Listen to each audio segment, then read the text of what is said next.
sommes ici en train de recevoir le rapport d'un acte novateur du nouveau visage du ministère de l'Agriculture et de la Sécurité alimentaire. Pour la première fois, le ministère de l'Agriculture a pu envoyer des gens partout dans tous les pays. Ça doit être une grande satisfaction pour nous. Je suis content puisque vous avez découvert les merveilles de ce qu'était l'agriculture en République démocratique du Congo, n'est-ce pas? Oui. Vous avez retrouvé des vestiges abandonnés mais qui appartiennent au ministère de l'Agriculture.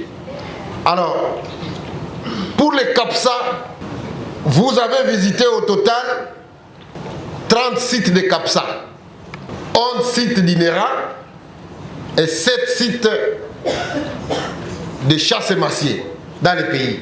Alors, les informations que vous avez données, vous avez dit que 48% de ces sites ont été créés à l'époque coloniale. 31% à l'époque d'Isaïe, n'est-ce pas? Et seulement 21% à l'époque de la RDC. 90% des infrastructures étaient à très mauvais état. C'est vrai, hein? Oui. 97% pour les CAPSA, puisque ça c'est vraiment... Les CAPSA sont un problème. Et puis 64% pour les INERA. Et puis, on nous a dit que vous avez retrouvé les ressources humaines là-bas. Et que les ressources humaines que vous avez retrouvées, il y avait 968 personnes qui étaient des administratifs. Et il n'y avait que 5% d'ingénieurs agronomes. Est-ce que ça va? Oui. Et puis, vous avez fait le diagnostic de ces CAPSA.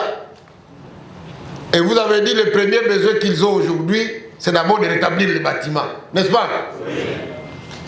Vous voulez qu'on le fasse? Oui.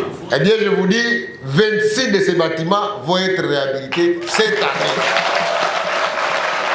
La deuxième chose, vous avez dit, la formation. Et je vous ai dit, comme les CAPSA vont être au centre de la relance d'activité agricole, certains d'entre vous ici seront nommés pour aller animer les CAPSA en province. Est-ce que vous êtes d'accord? Oui. Et puis on nous a dit, au-delà, il faut aussi recruter de nouvelles compétences. Est-ce que ça va? Oui. On va faire un concours pour que les gens qui vont travailler dedans soient des personnes qui ont des capacités de pouvoir faire le travail. Mais puisque c'est vous qui avez été sur le terrain, je ne voudrais pas vous donner tous les résultats de ce qui a été sur le terrain. Tout ce que je vous dis, c'est que merci, puisque grâce à ce que vous avez fait, aujourd'hui, le ministère de l'Agriculture est au centre de la politique du gouvernement congolais.